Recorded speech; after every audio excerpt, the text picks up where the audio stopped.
Welcome, everyone. Tonight, we delve into a tale not for the faint of heart, a story woven from tragedy, a generational curse, and a mother's desperate, unyielding love. Imagine, if you will, a young girl named Arma every 4 years. On the singular day that should be filled with cake, laughter, and joy, her birthday, a terrifying transformation occurs. A sinister, vengeful spirit takes hold of her, twisting her into a puppet of violence. This is no mere superstition. 4 years ago, on her last birthday, under this malignant influence, Arma herself took a knife and ended the life of her own father. And now, as another birthday dawns, a deadly deadline looms. If she isn't cured before the clock strikes midnight, the spirit will claim her soul completely, dragging her into the darkness forever. The question that haunts her mother, Lastini, is a frantic one. What horrific past event triggered this curse? And can she possibly unravel a decades-old mystery and save her daughter before time runs out? This is a story of terrifying possession, a heartbreaking sacrifice, and the dark shadows cast by the sins of the past. So, settle in, but be warned, the path we're about to walk is shrouded in dread. Our story begins not in the present, but in the deep, mist-shrouded jungles of Indonesia in the year 1970. Here, in a small, isolated hut, a profound tragedy was unfolding. The air was thick with grief as a woman named Marcina cradled the lifeless body of her 5-year-old daughter.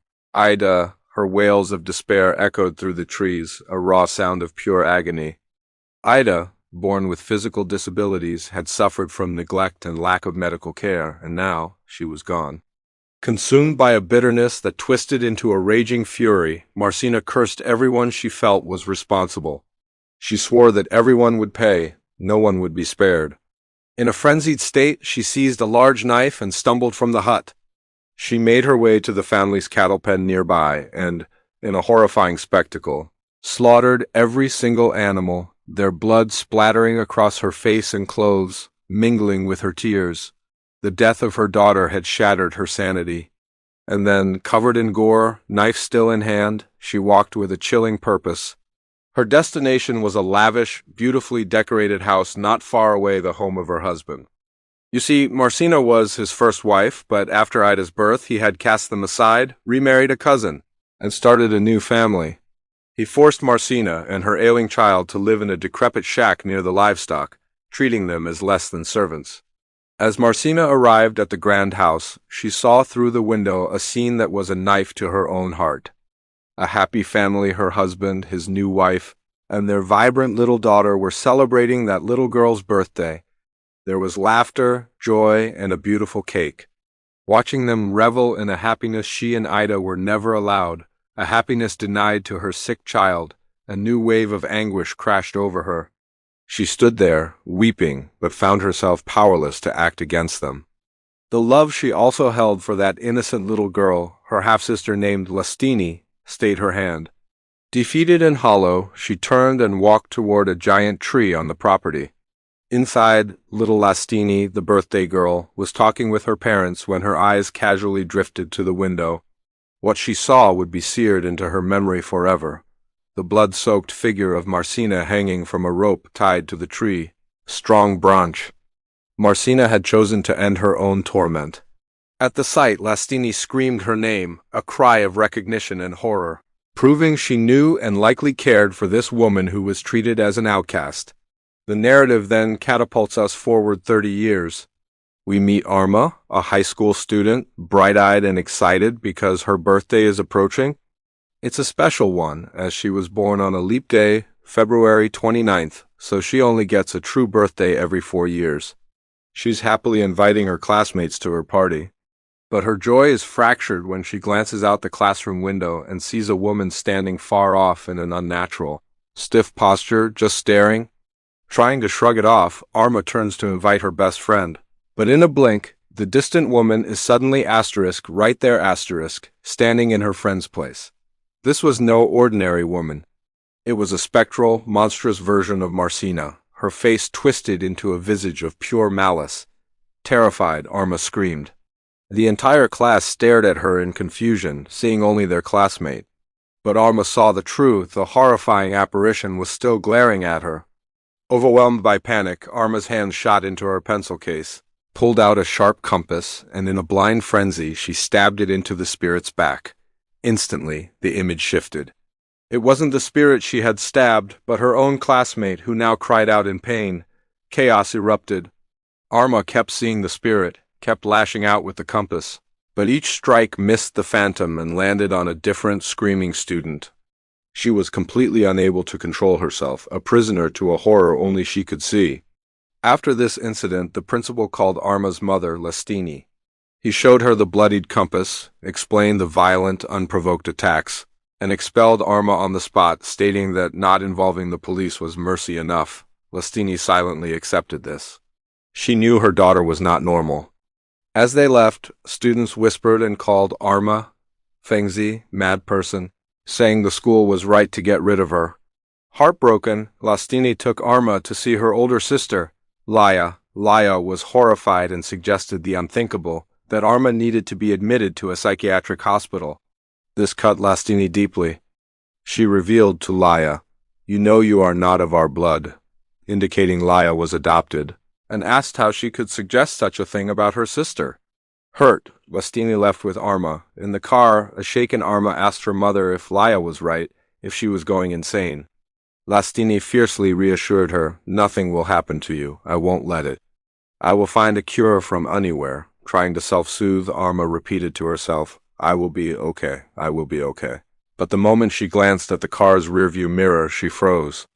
Reflected back at her wasn't her own face, but the monstrous, grinning visage of the spirit, mocking her words with a sinister smile. Arma shuddered, and in a blink the image was gone. Back home, Lastini's young son, Rama, was excited to see his sister. Lastini gently told him not to bother Arma, who was exhausted.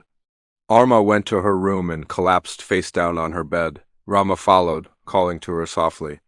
When she suddenly turned to look at him, her expression was so intense it scared him momentarily, but she seemed normal now. He asked her to play, and she agreed, asking him to wait while she changed, locking her door.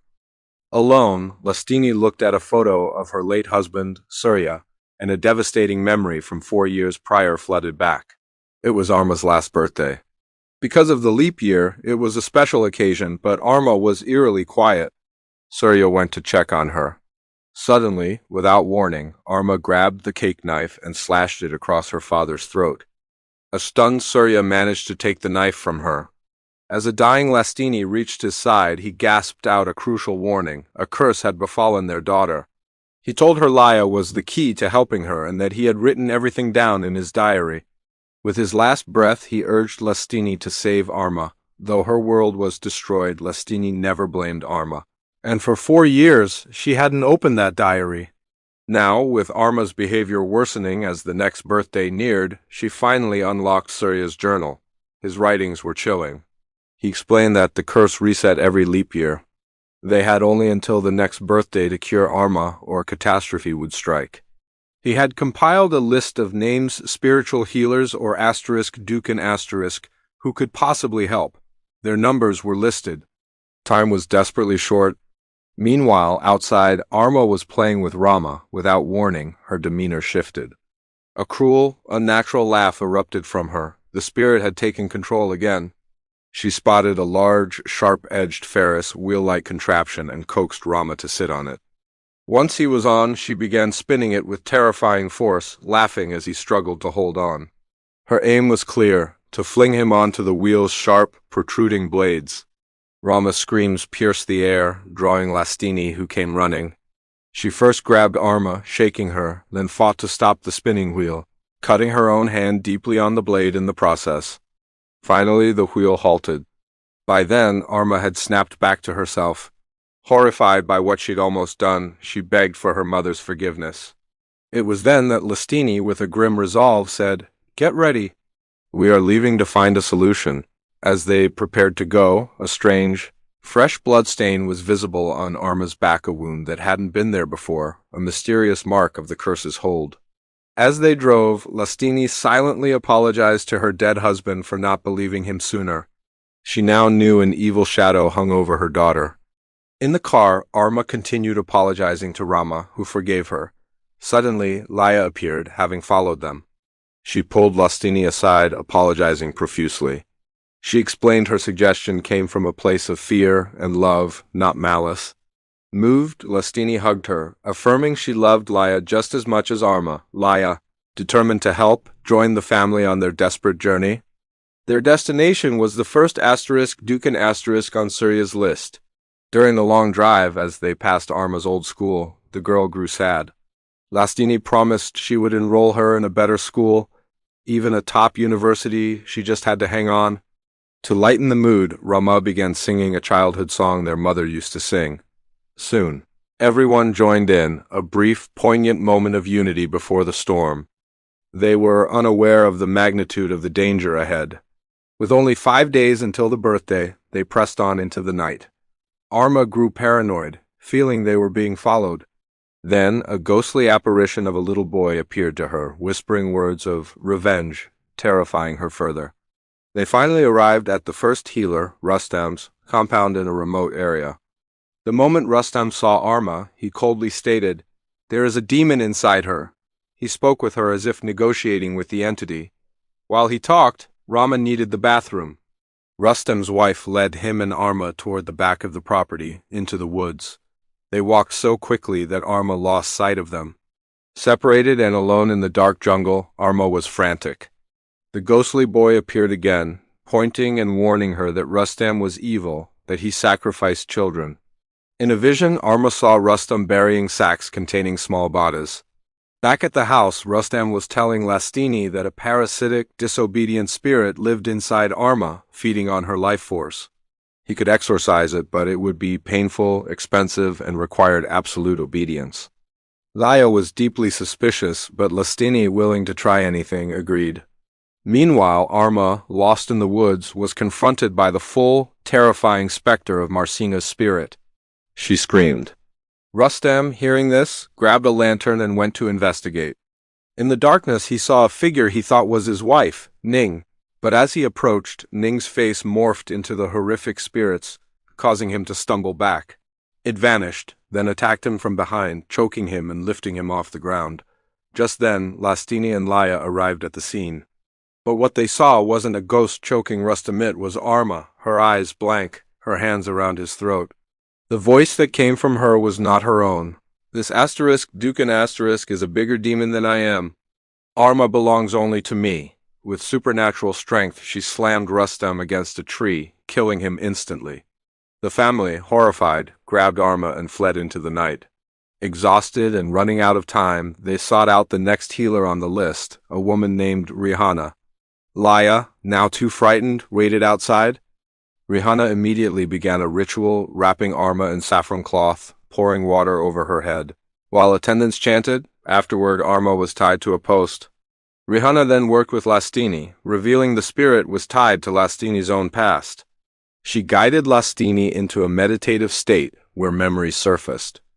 Lastini recalled the car accident that killed her parents when she was a child, an accident caused when Marsinga's ghost appeared on the road. A man had pulled her, the sole survivor, from the wreck. Rihanna confirmed this vengeful spirit from Lastini's past was now inside Arma.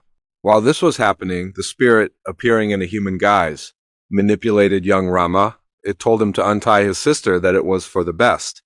The innocent boy, wanting to help, did so. The moment Arma was free, the spirit seized control. She attacked and killed one of Rihanna's assistants. When Rihanna and Lastini rushed in, Arma attacked Rihanna, biting off one of her fingers before fleeing into the street. In a trance, she walked over broken glass and then ran directly into the path of an oncoming truck. It screeched to a halt just in time, but Arma was badly injured. Rihanna could do no more. She gave Lastini a protective talisman, warning it would only protect Arma until her birthday. Once the birthday arrived, the spirit would be unstoppable. Defeated but not broken, Lastini continued down the list, visiting several more Dukan with no success. With only 3 days left, exhaustion weighed heavily on them all. During a rest stop, Arma had a waking nightmare. She saw her father and relived the moment she killed him, waking up screaming in guilt. Lastini comforted her, but the trauma was real. Only one name remained on the list, a Dukan named Dryat. His place was foreboding and eerie. A servant was waiting for them, already knowing Lastini's name, saying Dryad had been expecting them. Laya and Arma were given special, identical white ritual gowns to wear, which seemed odd. Lastini was taken to Dryad, who chastised her for waiting so long for her lack of faith. He revealed he and Surya had made a plan long ago. He explained the spirit had been with Lastini since childhood and had transferred to her daughter. A flashback illuminated this, young Lastini visiting the ailing Ida in their shack. Marcina, though worried about Lastini getting in trouble, allowed them to play, weeping at the injustice of their separation. She hoped the two sisters would be close one day. Back in the present, Drajat's ritual began. Drums beat, strange instruments played. Arma was placed inside a large bamboo cage with black chickens hung above it. Laya was sent to sit with Lastini. Lastini noticed with growing dread that Laya's ritual gown was identical to Arma's. Dryad danced with a knife, chanting, and began slaughtering the chickens above the cage. As he did, Arma convulsed inside. Then, horrifyingly, blood began to trickle from Laya's nose and mouth. Lastini rushed forward, stopping the ritual, demanding to know what was happening to Laya. Dryad revealed the terrible, prearranged truth. To save Arma, the spirit needed a new host another person's body.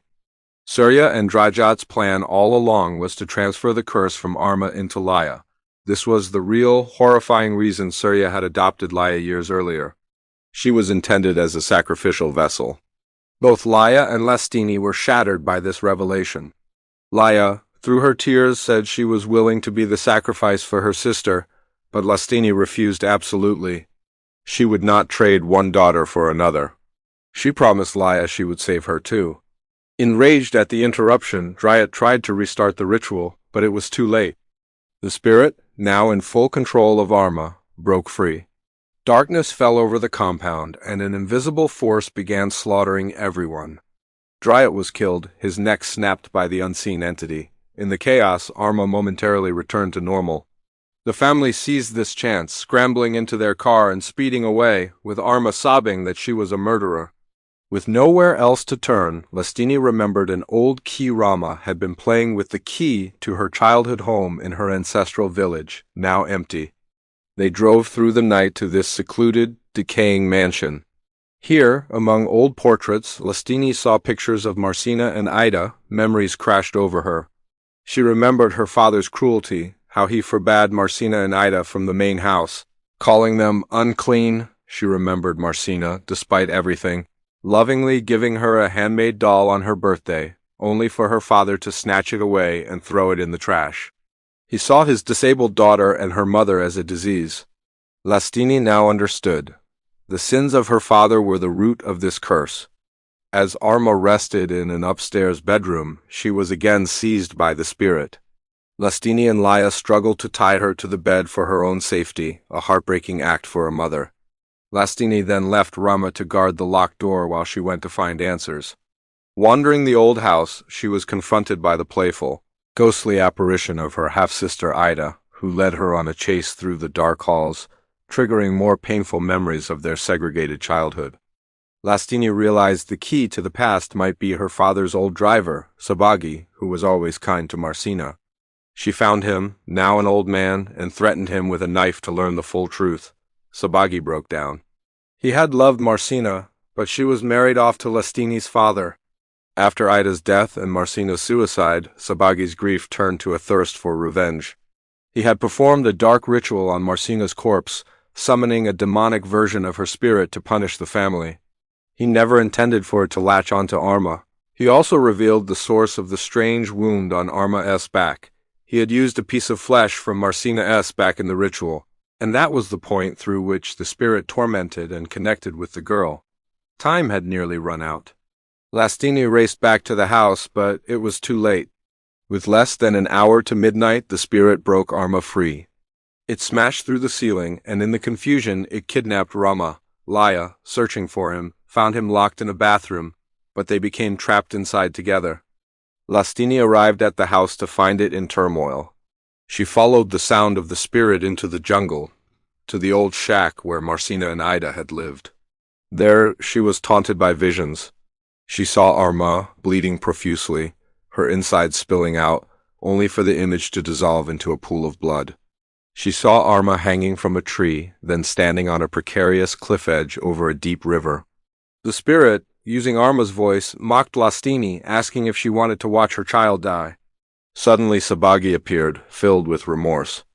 He threw a white sheet over Arma and began a final ritual to send the spirit back, using Lastini's happy memories of Marcina as an anchor.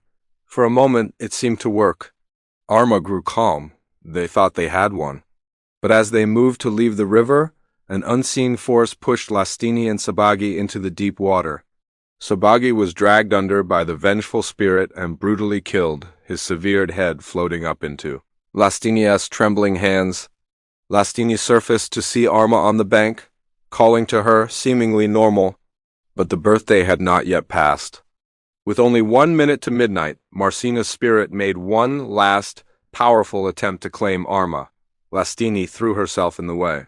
The spirit, thwarted, instead entered Lastini. Possessing the mother, it turned on Arma with a rock, intending to crush her skull. But Lastini's own love and will fought from within. She managed to shout at Arma to run.